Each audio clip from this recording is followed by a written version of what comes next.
I do hope the finance minister will one day say, I'm often frustrated by the Reserve Bank, so frustrated that I want to go for a walk even if I have to walk alone. But thank God the Reserve Bank exists.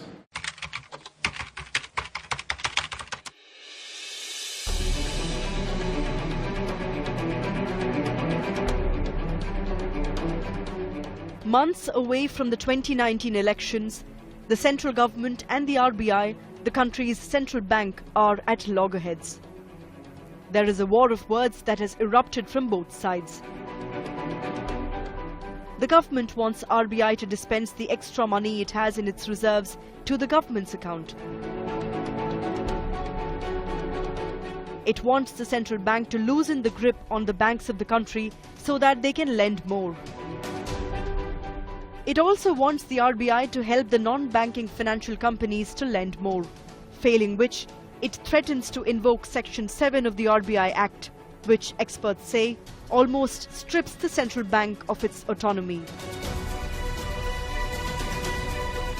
The government's demand that came with a warning of Section 7 seems like a short-term fix to the central bank's avowed role of looking at long-term goals to maintain stability in the economy.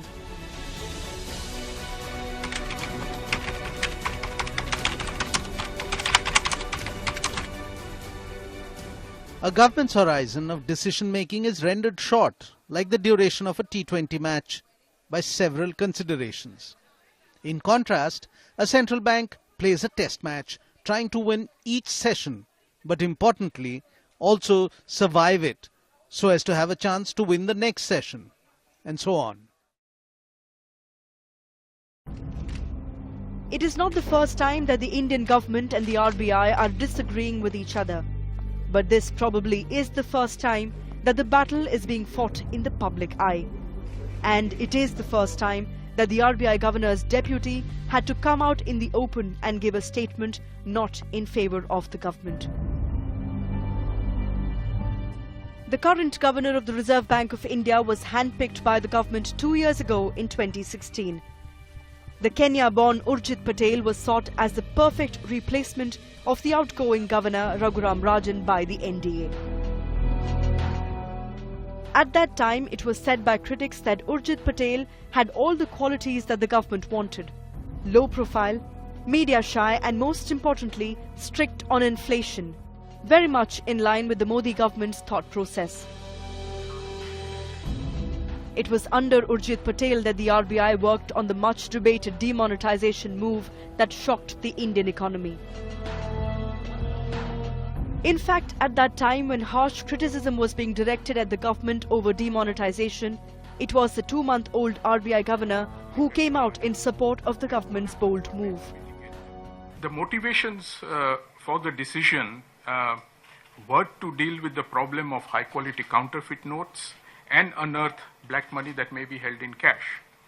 The decision was not and has not been taken in haste, but after detailed deliberations, the consequences that have emanated from that were taken on board, and that's why the planning, the process and the implementation was what it was, keeping in mind that high secrecy had to be maintained. Now the same governor is being blamed for the 11,000 crore rupee fraud in the Punjab National Bank, and the same governor had to meet the Prime Minister, possibly to explain his working style, and reportedly to talk about the government's alleged interference with the RBI's functioning. This meeting results in a kind of bridging of the gap or the rift which was wide open, because if the central bank and the government of the day, they are not on the same page, that tells you that the government in particular, because we had never seen this government is actually clueless. It has no philosophy.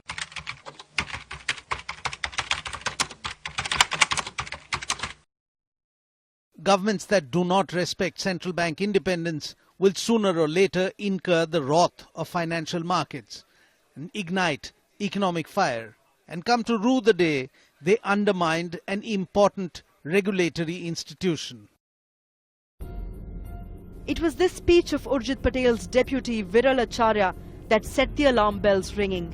It seems that he was hinting at the government's attempt to curb the RBI's autonomy, and more worryingly, the Deputy Governor of the RBI seemed to be indicating that attempts were being made by the government to withdraw more dividends from the RBI. But how is the government entitled to get money from the RBI? We print the currency held by the public as well as issue deposits to commercial banks which they are forced to hold. We call them reserves, reserve requirements. We don't pay any interest on this. These are the ways we raise money. And essentially, this is how we are financed. If you hold currency in your pocket, I'm sure everyone has that currency, you are financing the RBI, okay? And you're financing us interest-free. Now, we take that financing and buy foreign exchange assets, US treasuries, UK treasuries. We also buy Indian government bonds. But these are interest-paying assets. So we get interest on one side from our assets. We don't pay any interest on our liabilities. The Reserve Bank of India is the bank of the Government of India. It functions autonomously while consulting the government. Its job is to keep the country's inflation or prices in check. It is also supposed to manage the borrowings of the Indian government and the state governments. It supervises or regulates all the banks in the country and also the non-banking finance companies which do not perform the functions of a bank but lend and borrow money to and from the public. And while carrying out all these functions, it makes money. Typically, the RBI's income comes from its foreign currency assets. For example, if the RBI holds bonds or treasury bills of other central banks in the world, the RBI will get interest money from those. It also earns revenue on its holdings of local rupee-denominated government bonds or securities, and while lending to banks for short periods such as overnight. For example, if a private or state bank requires cash for its functioning on the next day, it can borrow money from the Reserve Bank of India and pay an interest on it. After the RBI spends the earned money on its expenditures such as printing of currency notes and on the commission it gives to other banks for transacting on behalf of the Indian government, the money left is called surplus. In early August every year, the RBI gives a part of this surplus to its owner, the Government of India, and then keeps the rest in its reserves. For the financial year 2017-18, the RBI paid out 50,000 crore rupees to the government from its surplus, and in the year 2016-17, this amount was 30,659 crore rupees. But now, according to reports, the government wants 1/3 of the total reserves of the RBI to be transferred as additional dividend. This amount is calculated to be 3.6 lakh crore rupees. The government believes that this money will increase the liquidity in the economy, in turn enabling the public to spend and buy more for their businesses. However, the current and former RBI governors do not agree to the idea. The surplus we make comes from interest payments on government assets and things like that, right? So what happens when we get paid that money is money comes out of the system. When we pay that to the government, that money gets paid back into the system. Net effect is no change in the money in the system because we're paying back what we earned. But what if we pay a special dividend to the government? We're essentially creating new money, additional money. Now every year we start out by saying this is the amount of additional money we have to create. Because if we create more additional money, we will have inflation. After all, you know, inflation is about too much money chasing too few goods. So given a target for the amount of money we have to create, if we have to pay anything over and above that, we have to do what I said earlier, suck it back out by selling government bonds. On November 8th, the Economic Affairs Secretary dismissed all reports of the government wanting a surplus.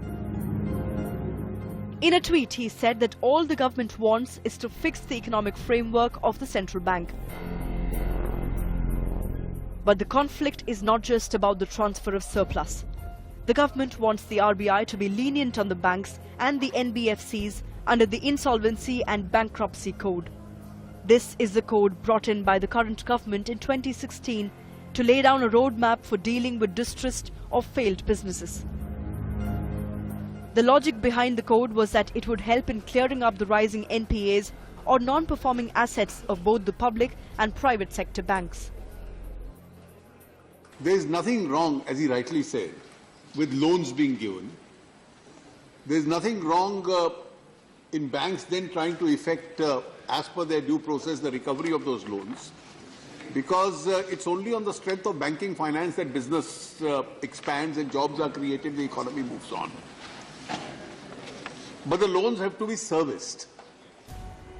Interest is one of the major earning sources for banks, and when failed businesses do not pay up their interests on time, typically for a period of 90 days, they are declared as non-performing assets.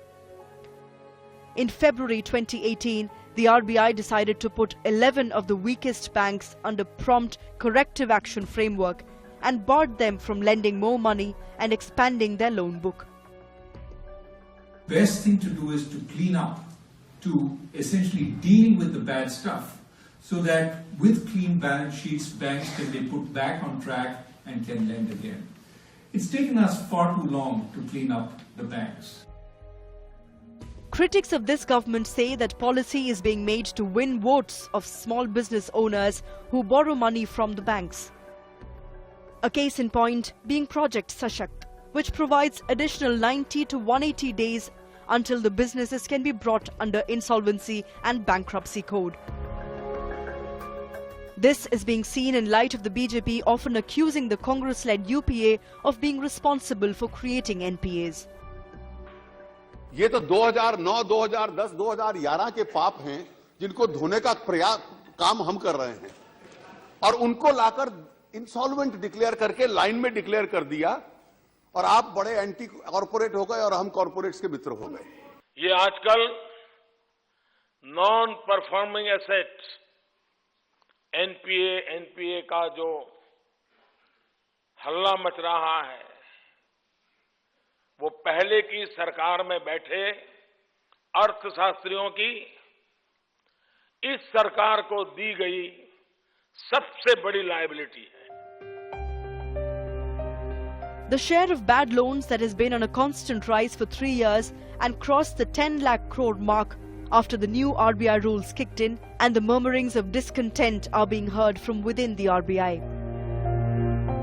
It should be noted that it is for the first time in the history of independent India that the spectre of invoking Section 7 of the RBI Act is looming large.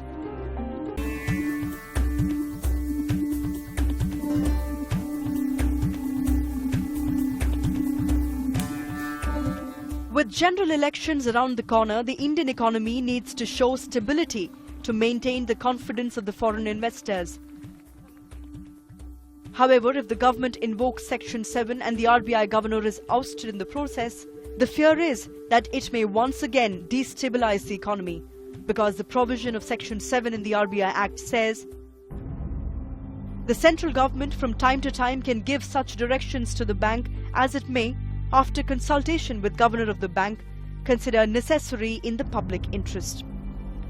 Subject to any such directions, the general superintendence and direction of the affairs and business of the bank shall be entrusted to a central board of directors which may exercise all powers and do all acts and things which may be exercised or done by the bank. What this means is that if the act is invoked, the 5 representatives of the central government, including the current governor Urjit Patel, will have to withdraw from further deliberations of the board. A set of independent directors will take their place and deliberate on matters like liquidity and NBFCs.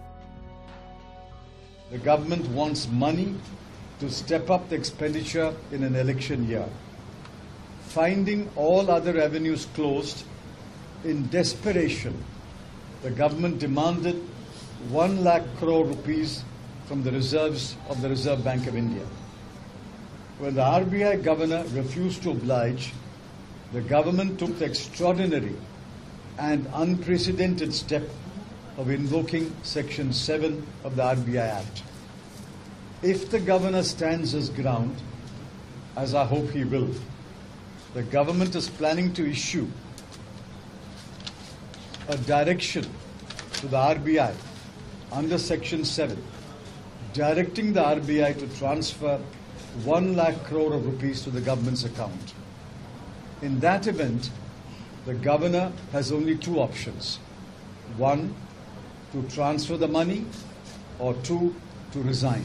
The Prime Minister and the Finance Minister have trained their guns in the Reserve Bank of India. What is the purpose of Section 7? The purpose of Section 7 in the Reserve Bank of India Act 1934 is to ensure that in case there is an acute exigency, there is an acute financial exigency which entails an overriding public interest, then the government can issue directions to the central bank. The government, however, has not yet made its stand clear on the section being brought to play. जो आज हमने बयान दिया है, उसके beyond मुझे कुछ नहीं कहना। उस बयान में यह भी लिखा है कि जो